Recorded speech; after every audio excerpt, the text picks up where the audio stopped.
জুলাই অভ্যুত্থানের মাধ্যমে যারা নতুন বাংলার পাওয়ার সুযোগ পেয়েছি এই আমাদের সুযোগে কাজে লাগিয়ে আগামী ভারত কল্যাণী নির্বাচনে আমাদের যে দলীয় পক্ষে যারা প্রার্থী হয়েছেন তাদের পক্ষে দাঁড়িপাল্লার পক্ষে সেই জেলায় এবং দলের পক্ষে আমাদের নির্বাচনে ভ্রমণ থেকে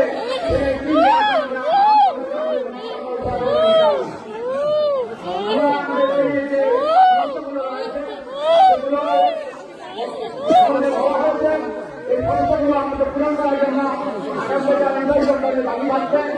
এখানে একটা কথা আমাদের বলতে হয়, যেমন আমাদের প্রাথমিক বিশ্ববিদ্যালয়, সরকারি মেডিকেল কলেজ, এগুলো কোনো বিষয় ছিল না।